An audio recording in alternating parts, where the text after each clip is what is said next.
Hey everybody, welcome back to the Learning Corner with me, Kristopher motherfucking McCoy. We're going to be reading Every Day of Friday by Joel Osteen, Chapter 2. It's going to be about 12 pages, so just hang on for the ride. Because, well, we got nothing but time, my friends. Alright, so here we go. Chapter 2, Don't Give Away Your Power. Every day we have plenty of opportunities to be upset, to be frustrated, and to be offended. Maybe the day's plan didn't work out, or somebody was rude at the office, or a job that should have been taken an hour took 3. Life is full of inconveniences. There will always be interruptions and difficult people. We cannot control all our circumstances, but we can control our reactions. Again, we cannot control all of our circumstances, but we can control our reactions. I've heard it said that life is 10% what happens to you and 90% how you respond. Go into each day positive, hopeful, and expecting God's favor. But at the same time, be realistic, knowing that most days will not go exactly as you planned. If you become stressed because you are off schedule, frustrated because someone offended you, or upset because your child wouldn't eat breakfast, you're giving away your power. It's good to have plans, but at the first part of every day, submit those plans to God and just say, God, this is what I would like to accomplish today, but I know you're in control, so I submit my plans to you. And I've decided in advance that no matter what comes my way, I will stay in peace, knowing you are directing my steps, and that all things will work together for my good. But too many people these days have the wrong approach to life. They think they can't be happy unless they control all their circumstances and everything goes their way. But that's not realistic. You have to come to the place where you can say, I don't have to have my way to have a good day. My plans don't have to work out for me to be happy. Everybody doesn't have to treat me right for life to be enjoyable. I have already made up my mind. No matter what does or does not happen, I will stay in peace and enjoy this day. The scripture says that no one will take away your joy. John 16:22, the NIV version. No circumstance can take your presence. No interruption can take your enthusiasm. You have to give it away. The next time you're tempted to be upset and frustrated, ask yourself, is this worth giving up my power away?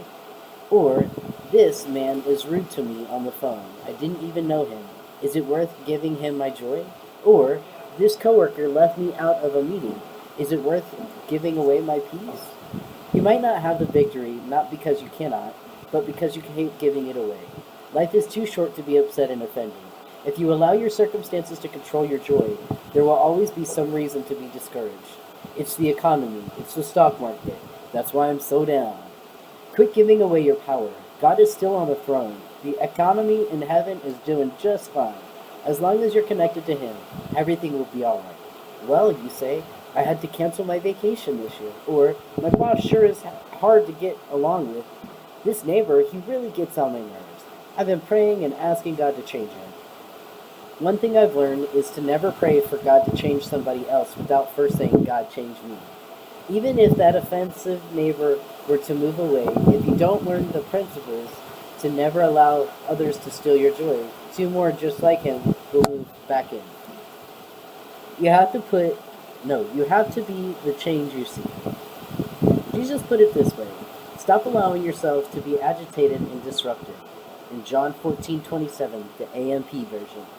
Notice it is a choice we have to make. He didn't say, I will make sure your circumstances are perfect, that way you can be happy. He said, in effect, the things upsetting you right now do not have to upset you. The people aggravating you, even if they don't change, they don't have to aggravate you. If you'll make adjustments and change your approach to life, you can be happy in spite of those circumstances.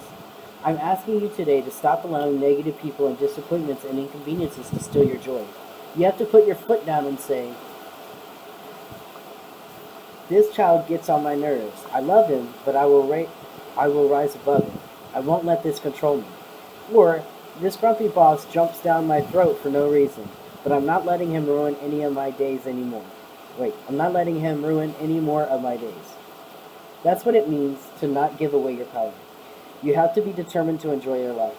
A woman once told me about her husband's very obnoxious relative who repeatedly made cutting and demanding remarks to her. Every time they were at a family get-together, invariably this man would say something that offended her. She would become upset, and it would ruin the whole trip. She reached a point where she did not want to even go to her husband's family events. Finally, she told her husband, "You've got to do something about that man. He's your relative." She was expecting the husband to say, "You're right, honey. He shouldn't talk to you like that. I'll go in there and set him straight." But the husband did just the opposite. He said, "Honey, I love you, but I can't control him. He has every right to his opinion. He can say what he wants to, but you have every right to not be offended." At first, she couldn't understand why her husband wouldn't really stick up for her. Time and time again, she would feel upset. If her husband's relative was in a room, she would go to another room. If the man was outside, she would make sure to stay inside. Her whole focus was avoiding this man. Eventually, she grew weary of allowing him to have such an impact on her life. One day, it was like a light turned on. She realized that no one took this man serious and that she was giving away her power. She was allowing one person who had issues of his own to keep her from becoming the woman she was meant to be. When you allow what someone says or does to upset you, you're allowing that person to control you. When you say, "You make me so mad," what you're really doing is admitting that you're giving away your power. As long as the person knows they can push this button and you'll respond this way, and they can make that remark and you'll get upset, and they know if they go outside, you'll go inside, as long as you keep responding the same way, you are giving them exactly what they want. When you allow what someone says or does to upset you, you're allowing that person to control your power and control you.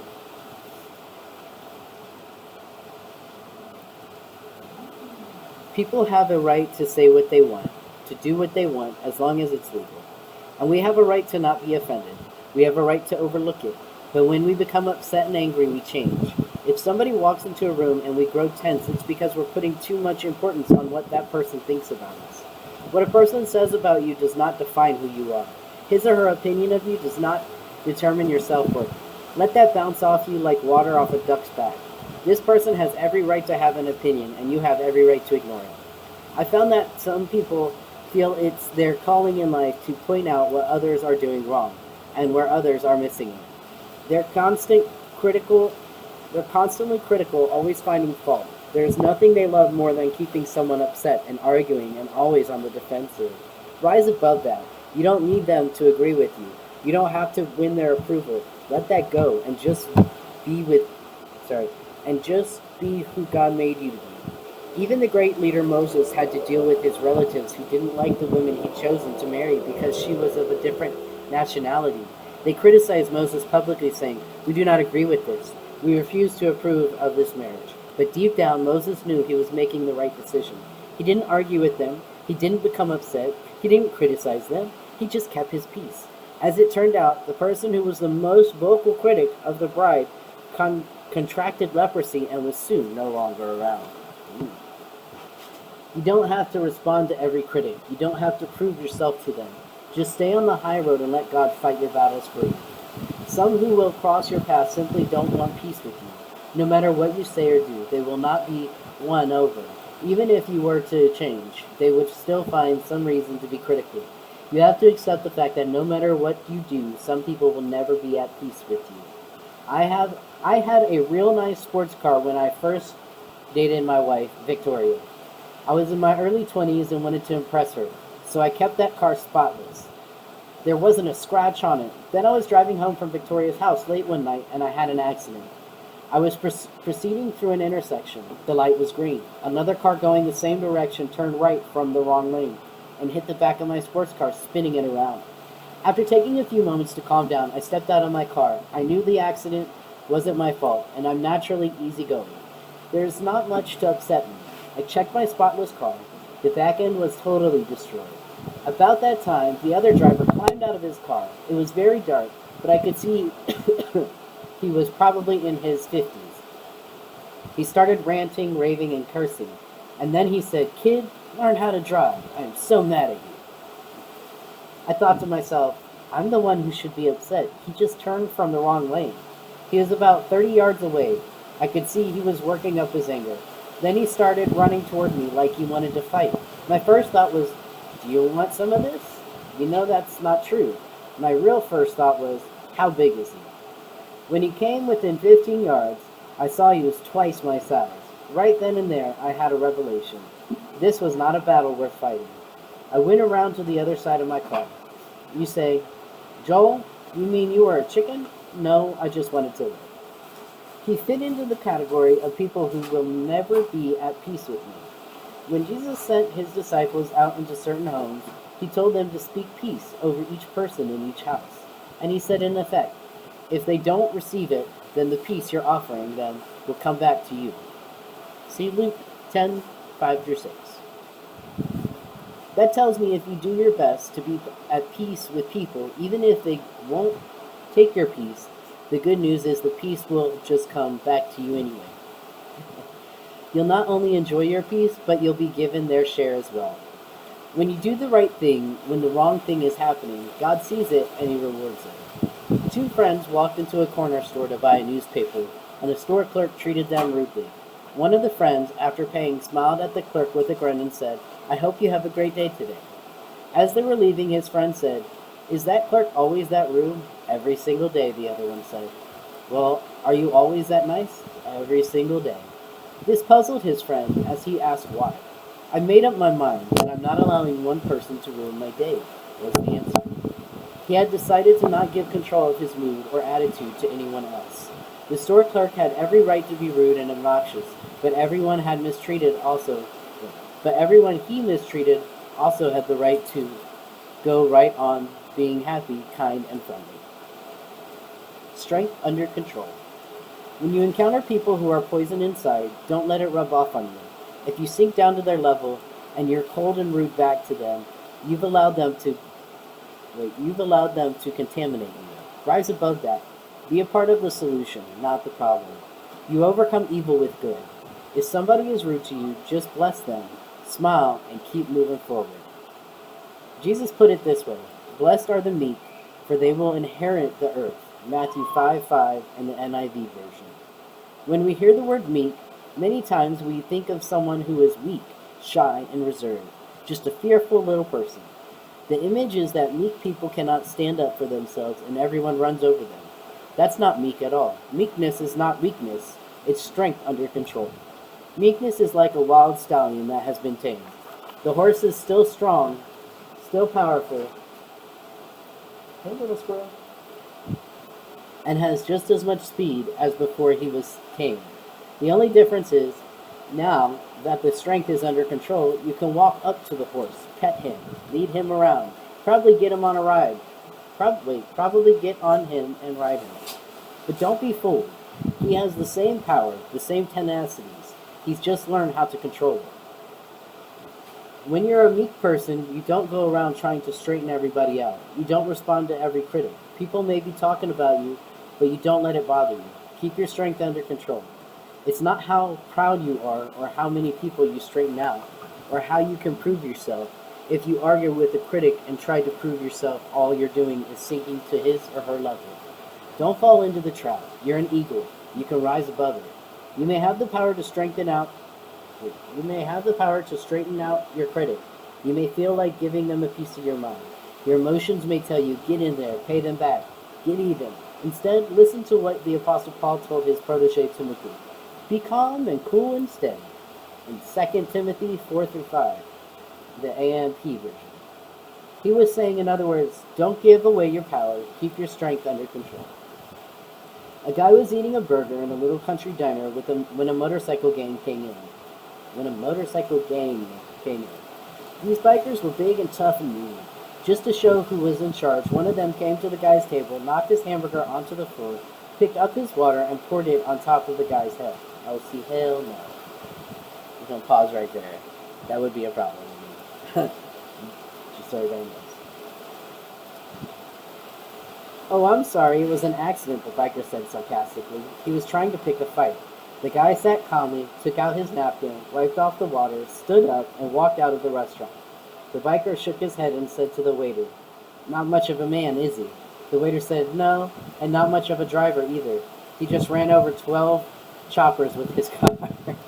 See, that's some shit I would do. That's strength under control. If you are easily upset, don't continue year after year that way. If you allow little things like long lines, the weather, or grumpy salesmen, or inconsiderate receptionists to steal your joy, draw a line in the sand. Say, you know what? That's it. I'm not giving away my power anymore. I'm staying calm, cool, and collected. David J. Paulet, author of The Law of the Garbage Truck, was in a New York City taxicab when a car jumped from the parking place right in front of him. Wait. I chopped up that sentence. David J. Paulet, author of The Law of the Garbage Truck, was in a New York City taxicab when a car jumped out from a parking place right in front of it. His cabbie had to slam on the brakes. The car skidded and the tires grilled, but the taxi stopped an inch from the other car. The driver of the other car whipped his head around and honked and screamed in anger. But David was surprised when his cabbie just smiled real big and waved at him. David said, "The man almost totaled your cab and sent us to the hospital. I can't believe you didn't yell back at him. How were you able to keep your cool?" The cab driver's response, which David calls the law of the garbage truck, was this. Many people are like garbage trucks. They run around full of garbage, full of frustration, full of anger, and full of disappointments. As their garbage piles up, they look for a place to dump it. And if you let them, they'll dump it on you. So when someone wants to dump on you, don't take it personally. It doesn't have anything to do with you. Just smile, wave, wish them well, and move on. Believe me, you'll be happier. Successful people don't allow garbage trucks to unload on them. If somebody dumps a load on you, don't be upset. Don't be angry. Don't be offended. If you make that mistake, you'll end up carrying their loads around, and eventually you'll dump them on somebody else. Keep your lid on. Sometimes you may need to have a steel lid. These days, though, so many people are dumping out poison through criticism, bad news, and anger, you'll need to keep that lid on tight. We cannot stop people from dumping their garbage, but by keeping our lids on, we can tell them to recycle instead. Right after 9/11 terrorist attack, I was invited to a local television station to be interviewed on a news program. I had to be there early Monday morning around 6:30. I was already tired after our Sunday service and weekend events. The day was cold and rainy and still dark. I didn't really feel like being on television, but I had made the commitment, so I was on my way. They had told me beforehand to park right up front in this special lot reserved for people on the program. And so when I arrived, I pulled in there. But when I parked my car, a woman, security guard, rushed at me like I had just committed a major crime. She was not friendly at all. In fact, she was downright rude. "Sir, what do you think you're doing?" she said. "You cannot park here. This is reserved for our special guests." I wanted to say, "Lady, you can't get any more special than me." I had to bite my tongue. "Well, ma'am, I am on the program today, and they told me I could park here," I explained. "Oh, they don't know what they're talking about," she said. "I run this lot. You have to park outside the gate." I returned to my car. I couldn't find anywhere to park. I had to go into a little neighborhood far away, and it was still raining. I didn't have any umbrella, and as I ran to the station, with every step I thought, this is not right. I need to tell somebody about the parking lot lady. I should get her straightened out. I was about to give away my power, but I walked into the building and forgot all about it. A couple of hours later, after the show, I walked out and the sun was shining. Do you know, the same security guard came up and she was like a different person. "Oh, Pastor Osteen," she said. "If I had known that was you, I would have let you park there." I was so glad I bit my tongue. She went on to say, "Do you think you would have time to pray for me?" I wanted to say I would if I didn't have to walk so far.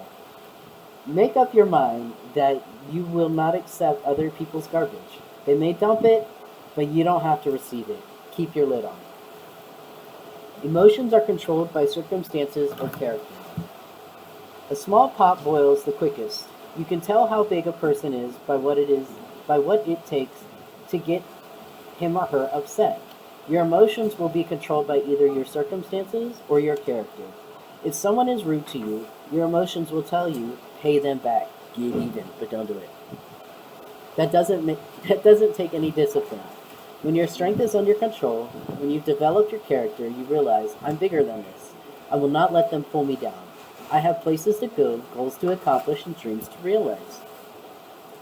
I think it's interesting that the Apostle Paul never prayed for people to be delivered from their problems. He prayed that God would give them the strength to go through challenges with a good attitude. At times when, wait, at times we think, God, if you would change, let me try this again.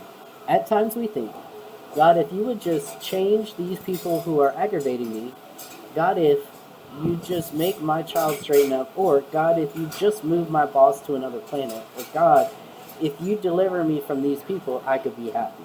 But the truth is, those people may never change. I hope they do, but even if they don't change, you can. If you make an adjustment, they won't upset you anymore.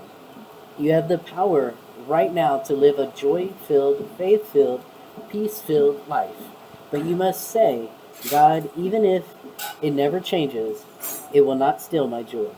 I know you hold me in the palm of your hand. I know you have my best interests at heart. So God, I'm totally trusting you. The enemy can use it. The enemy can use against you anything you feel you have to be happy. If you think you have to be married to be happy, the enemy can use that against you. If you think your boss has to change before you can enjoy your work, you'll go year after year dreading it, thinking that's why you cannot be happy. It's good. Oh, there we go. I hear you. It's good to have hopes and dreams. It's good to wake up each day believing and expecting. But don't wait for those things to come before you enjoy your life and find happiness. This is the day the Lord has made, not tomorrow. Not when all your dreams come to pass. Not when all the negative people are changed, but today. Understand, God has you exactly where He wants you. If you'll learn to be happy where you are, God will take you where you want to be. He's promised He will give you the desires of your heart. If there is something you really want, I would encourage you to put it on the altar. Just say, God, I really love to have this, God. You know my desire. You put in me. I would love to be married. I'd love to see my spouse change. I would love to be promoted. But God, I'm not waiting on that to be happy. I'm happy right now where you have me. That's the kind of attitude God is looking for. Almost done. Change for the good. I know a man who struggled in his marriage for years. He and his wife did not see eye to eye on many issues, and she would not come to church with him. For the longest time, this left him feeling down and discouraged. Then I saw him a while back as he asked how everything was going. He seemed to be very upbeat. He said, "Everything is great. I'm really enjoying my life." I thought for sure that he and his wife were getting along better and they had resolved all those issues. But he said, "No, my wife is just the same. We still don't see eye to eye. She still won't come to church with me." Then he said something very interesting. "She hasn't changed, but I've changed. I don't let our differences upset me anymore. I don't let them steal my joy." Find out what is stealing your joy. Take inventory of your life. What are you allowing to upset you? What's causing you to stress out all day? Identify what it is, and then make a decision to change your approach in that area. After all, being upset will not make the situation any better. If someone is rude to you, being rude in return will only sour your day. If your plans don't work out, stay in peace. Instead of being upset, know that God is still directing your steps. He's still got you exactly where He wants you. I was driving in a crowded parking lot and finally saw a space, but another driver got in there before I could. Even though it was obvious I was waiting, I made this decision. I'll give him the parking spot, but I will not give him my joy. It's liberating when you understand you don't have to give away your joy. Sometimes we blame other people or other things for problems that we created for ourselves. We didn't realize that our refusal to change is causing the same problem again and again. It is liberating when you understand you don't have to give away your joy. Excuse me. I heard about this man who had not been feeling well. That was perfect cue. He went to see his doctor. The doctor said, "What's wrong?" He said, "Well, doctor, lately I've been dizzy and seeing white spots." The doctor examined him and put him through some tests. Several days later, he called the ailing man back and said, "Sir, I hate to tell you this, but you've got a rare disease, and we think you only have about 6 months to live." The man quit his job and set off to travel the world and do all the things he'd always hoped to do. He spent more time with his family, and he bought a new sports car. One day he was driving by this famous clothing shop and decided to go in and buy a tailor-made suit. The tailor came in and measured his arm length, 33 inches. Then he measured his waist, 32. Next was his pant length, 34. And finally the tailor measured his neck and said, I'm making you a size 16.5 shirt. The man said, no, I wear a 15-inch shirt. The tailor measured his neck again very carefully. No, sir, he said. Look, you wear a 16.5-inch shirt. The man was very adamant. No, sir, I wear a 15-inch shirt. He told the tailor. I've worn that same size my whole adult life. I want you to make me a 15-inch shirt. The tailor said, well, fine. I'll make you a 15-inch shirt, but it will be so tight it will make you dizzy and you'll see white spots. Oh my gosh. Often people become set in their ways and refuse to change even when they are hurting. If you're willing to change, if you're willing to make adjustments, many times you will see your white spots disappear. You will see your frustrations go away. Recognize the real source of the problem. If it's you, make a change. If it's someone else, don't let him or her steal your joy. Don't give away your power. Keep your lid on. When somebody tries to dump their garbage on you, just smile and wave at them and move on. If you will learn this principle to not give away your power and focus on developing your character, you will enjoy life much more. Well, there you all have it here at the Learning Corner. That was Chapter 2 of Every Day of Friday by Joel Osteen. How to be happier 7 days a week. Thank you again for joining. I hope you like, comment, share, and subscribe. Again, my name is Kristopher motherfucking McCoy, Superman, here reading with you at the Learning Corner. I hope to see you soon. Peace and love, y'all. Oh wait, remember, I almost forgot. Every single one of you, to be kind, rewind if you're still watching VHS. Approve new dreams because you deserve them. Every single one of you are beautiful. You're blessed. You're breaking down barriers, boundaries, and borders. Have hope, faith, and love during these trying times because they're definitely tough. Know that you're a boss, my friend, but most of all, every single one of you is a motherfucking beast. And beasts don't break. I'm Kristopher motherfucking McCoy. I love y'all. I'll see y'all soon. Peace and love, y'all. Peace and love.